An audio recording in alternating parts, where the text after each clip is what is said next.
Puerto Rico is canceling a controversial $300 million contract with Whitefish Energy to restore power to the island. The head of Puerto Rico's power company, PREPA, estimates the cancellation will now delay power restoration by 10 to 12 weeks. Citizens, elected officials, and FEMA administrators had raised repeated questions about that contract. They wanted to know how such a large contract was awarded to a small Montana company. Whitefish Energy says it is disappointed by the decision. David Begnaud visited the company's headquarters in Montana. He joins us now from Los Angeles with the latest on the story. David, good morning. Gayle, good morning. When that confirmation is official, it's going to take about 30 days to go into effect. Now, Whitefish has already been paid about $11 million.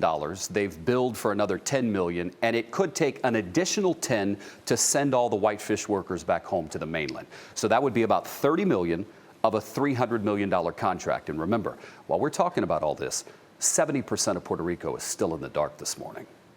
It's interfering with everything, and it doesn't go towards the best interest of the people of Puerto Rico. Governor Ricardo Rosselló has praised PREPA's decision to cancel the contract with Whitefish Energy.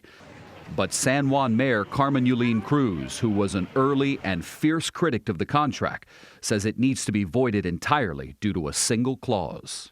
The people of Puerto Rico would still have to pay something called a reasonable profit on top of everything that they have already been charged. The outcry began after revelations that a $300 million no-bid contract to repair Puerto Rico's devastated power grid had been awarded to Whitefish Energy. At the time of Hurricane Maria, it was said to be a two-person operation based in Whitefish, Montana, the hometown of U.S. Interior Secretary Ryan Zinke. We went there looking for the company's headquarters. We found what's believed to be the headquarters here in rural Montana, but it looks like a private residence. This two-bedroom house in a remote area of northwestern Montana is where the energy company calls home. After signing the deal, Whitefish hired 350 workers, and the company says it was moving more than 500 linemen to the island this week. The head of PREPA, Ricardo Ramos, has defended the $300 million deal, and on Sunday emphasized there was nothing illegal about it.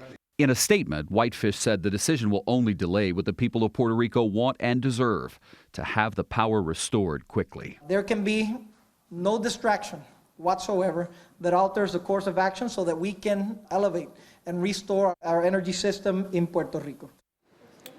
Right before coming on the air, we called PREPA to find out if they will be voiding that contract, and they said no, they would be canceling it. By the way, Charlie, Whitefish first got in contact with power officials in Puerto Rico because the CEO sent a message to the power officials via LinkedIn. Thanks, David.